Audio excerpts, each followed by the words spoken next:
If you guys have seen this device on the right, this is the Amazon Kindle Scribe, and you're also seeing these. This is the Kindle Paperwhite 32 gig Signature Edition. What are the differences, and what is this? We know a lot of you guys are already well versed in e-notes, but there's a lot of people that look at the lineup of Amazon devices and say, well, this is an e-reader. Cool, I can read my books. What's this gigantic thing? Why does it have a pen? Well, we're going to go over all of that today because honestly, it's a question we get quite a bit. Should I buy this? The first thing you have to know is that these are both Amazon devices. They are absolutely identical in every single way when it comes to your content.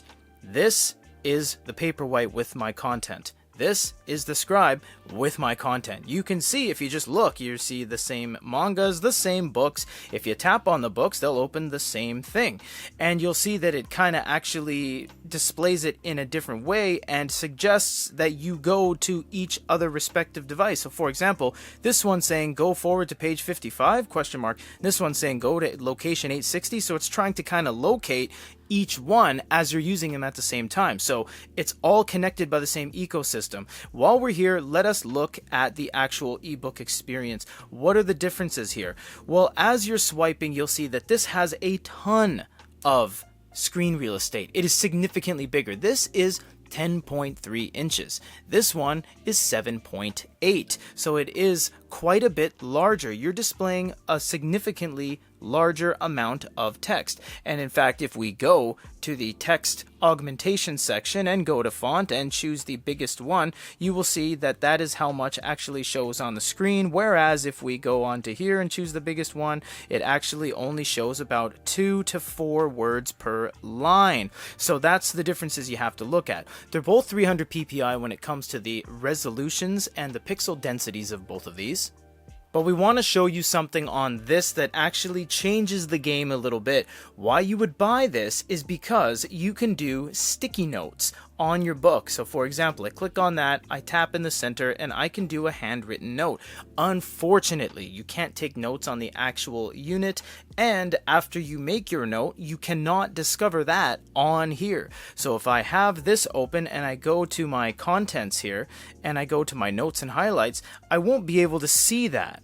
I can see everything else like my long presses, etc., but I won't actually be able to see any of the handwritten notes. So that's a little bit of a downside, but you get all the same features. You get X-ray, you get all of these things on the drop down, handwriting toolbar, vocabulary builder, etc. So in that regard, they're very identical. It just comes down to how big of a screen you want. If you want this for e-reading, it is strictly about screen size and wieldability. So for example, this is how big this one is in my hands. Looks like that. Compared to my hand, swipe, swipe. Now this one is less wieldy because it is fairly gigantic. You're gonna have to hold it like that, and you can see now it is significantly bigger. Takes up a lot more space. So let's go back home and look at what else these have to offer. This is an ebook reader, so it is meant to read books. It doesn't do anything else. It has an experimental web browser. It can read manga, but so can this. So you'll notice something at the bottom here. It says notebooks. Notebooks is the biggest difference of this because this pushes the Kindle Scribe into a different class outside of the traditional ebook readers and into e-notes. An e-note is described as a unit that has some sort of EMR, which stands for electromagnetic resonance, aka do you have a Wacom pen, which is the company name that creates this technology that allows you to write on the screen, or do you have something like an active capacitive pen, which utilizes a battery, typically a AAA or a quadruple A or a chargeable via USB. So because I have this, I'm now able to take notes on the screen. I can't do that on here. It doesn't work and it won't let me. So if you see these pens, the Amazon Kindle pens, they'll look like this. You won't actually be able to use them on anything else in the Kindle line. Only the Scribe. The Scribe is 10.3 and allows for note taking. You have a different variety of things you can do. You can do highlights, you can do erasing, and you can even press this that allows you to turn the pen into your fingertip, aka a capacitive touch. You can also go here and move your palette over. There's not really a whole lot else you can do. If you tap here, you have some settings, and if you go here, you'll have some notebook settings when it comes to templates. So I can choose some lines. If you have Cornell notes and ledgers, I can now take my notes here. And yes, you can change things like pen really thin, and then I can say Peter is here. So you can take full notes on this, whereas on the Kindle line, so I'm talking the Oasis, I'm talking the Basic and the Paperwhite, both the 8 gig and the 32 gig variants, as well as the 16 gig that was introduced in some markets, you will not be able to take notes. Do you have the same functions as each other? Well, yes, you do. If you do the top drop down, you'll see you have airplane mode, you have Bluetooth, you have Wi-Fi, and you have dark mode. Dark mode flips the entire device into black and white. Oh, sorry, see, I tapped on the screen with that and it didn't do anything. That wasn't to show off. That was a generic mistake because it doesn't have Wacom. We're so used to Wacom is that we inherently tap with the pens, but you can't do that.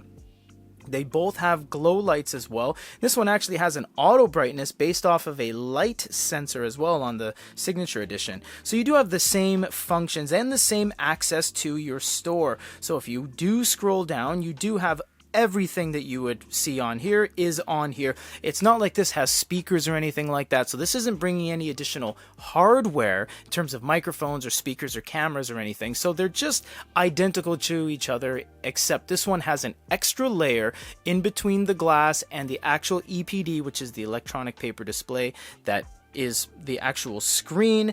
That means it has a Wacom layer, so you can write on it. It digitizes, so it takes something analog and it digitizes it onto the page. Outside of that, you can do everything on both of these. You have your settings menu on both of these. They'll have virtually identical settings with a few things here and there like pen settings is the only real difference, but they're going to be the same thing. You have to look at prices as well. We're not going to say any prices right now because Amazon devices vary drastically from market to market when it comes to prices. The Kindle can be upwards of $430 if you get a top-end Oasis.